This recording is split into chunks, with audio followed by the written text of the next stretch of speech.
अच्छा और बुरा व्यक्ति की प्रवृत्ति है, लेकिन सवाल यह है कि क्यों और कैसे कोई व्यक्ति अच्छा या फिर बुरा बन जाता है। वहीं इससे भी जरूरी चीज यह है कि अच्छा इंसान कैसे बने।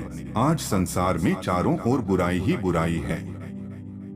दंगे फसाद, लड़ाई झगड़े, हत्या और आपराधिक कामों से जुड़ी खबरों की कोई कमी नहीं है। इसका कारण है इंसान का बुरा बनना। जब इंसान की प्रवृत्ति बुरी हो जाती है तो संसार भी बुराइयों से भर जाता है।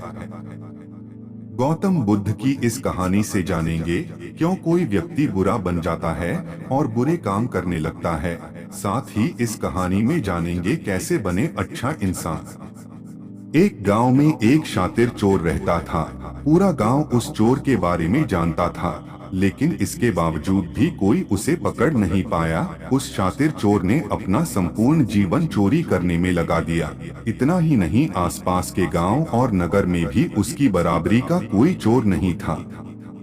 चोर का एक बेटा था जिसे वह अपनी तरह ही शातिर चोर बनाना चाहता था। इसलिए वह अपने बेटे से हमेशा कहता था कि कभी किसी साधु या सन्यासी के उपदेश को मत सुनना। यदि कोई कुछ कहे भी तो अपने कान बंद कर वहां से भाग जाना। बचपन से ही उसका बेटा अपने पिता से इन्हीं बातों को सुनता आ रहा था, जिस कारण ये बातें उसके मन में बैठ गई थी। ऐसे में बड़े होकर बेटा भी अपने पिता की तरह शातिर चोर बन गया। एक दिन उसे बड़ा लालच आया और वह राजा के महल में चोरी करने के उद्देश्य से जाने लगा। तभी रास्ते में लोगों की भीड़ नजर आई। चोर ने देखा कि लोग एक सन्यासी के चरणों में गिरकर उनका आशीर्वाद ले रहे हैं। वो सन्यासी गौतम बुद्ध थे। चोर साधु सन्यासी से दूर रहता था, क्योंकि उसे अपने पिता से यही सीख मिली थी। लेकिन भगवान बुद्ध को देख वह उनकी ओर आकर्षित हो गया। इसका कारण यह है कि पहली बार उसे किसी तेजस्वी व्यक्ति के दर्शन हुए थे। अचानक उसे पिता की बात याद आ जाती है कि साधु सन्यासियों से दूर रहना चाहिए। चोर असमंजस में रहता है कि वह सन्यासी के पास जाए या चोरी करने के लिए आगे बढ़ जाए। एकाएक उसके मन में यह प्रश्न आता है कि आखिर पिताजी क्यों साधु संतों से दूर रहने को कहते थे। इसका उत्तर जानने के लिए चोर भी लोगों के बीच बैठ जाता है और भगवान बुद्ध के उपदेश सुनने लगता है। बुद्ध लोगों को झूठ बोलने की व्यर्थता और विश्वासघात के बारे में बताते हैं। उपदेश समाप्त होने के बाद सभी लोग अपने घर लौट जाते हैं और चोर भी चोरी करने के लिए महल की तरफ निकल जाता है। लेकिन पूरे रास्ते वह यही सोचता रहता है कि क्यों न एक बार उस सन्यासी के उपदेश में कही बातों को मान कर देखा जाए। इस तरह से वह चोरी करने के लिए महल की दीवार से कूदने के बजाय महल के द्वार से अंदर जाता है। उसे देख महल के द्वारपाल उसे रोकते हैं और भीतर जाने का कारण पूछते हैं। चोर कहता है, मैं चोर हूँ और महल में चोरी करने जा रहा हूँ। द्वारपाल उसकी बातें सुनकर हंसने लगते हैं और कहते हैं, जरूर यह महल का सेवक या नौकर होगा और हमसे मजाक कर रहा है। यह सोचकर वे उसे महल के अंदर जाने दे देते हैं।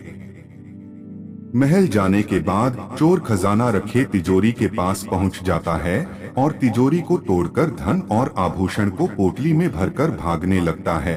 तभी उसकी नजर महल के रसोई पर पड़ती है। रात होने के कारण सभी सो रहे होते हैं और रसोई में कोई नहीं रहता है। चोर को जोर की भूख लगी थी, इसीलिए वह रसोई में जाकर पेट भर खाना खा लेता है। इसके बाद चोर वहां से जाने लगता है। तभी उसे बुद्ध के उपदेश में सुनी दूसरी बात याद आती है कि जिसका नमक खाया है उसके साथ कभी भी विश्वासघात नहीं करना चाहिए।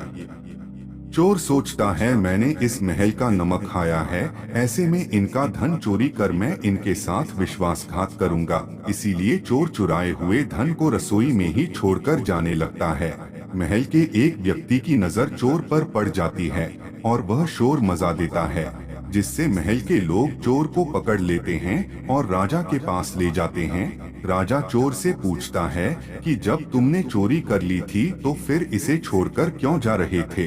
चोर कहता है, एक सन्यासी के उपदेश के कारण। चोर की बात से राजा प्रभावित होते हैं और उससे कहते हैं, अगर तुमने ऐसे उपदेश बचपन से ही सुने होते तो तुम कभी चोर बनते ही नहीं। इतना कहकर राजा ने उसे कोई सजा नहीं और छोड़ दिया। लेकिन राजा ने उससे कहा कि एक बात याद रखना, सही संगत और सही उपदेश से ही व्यक्ति अच्छा इंसान बनता है। बचपन से ही गलत संगत और गलत उपदेश मिलने के कारण वह बुरा व्यक्ति बन जाता है। संगत और उपदेश व्यक्ति का जीवन बदल देते हैं। दोस्तों, आपको इस कहानी से क्या सीख मिलती है, हमें कमेंट में जरूर बताएं और हमारे चैनल को सब्सक्राइब जरूर करें। धन्यवाद।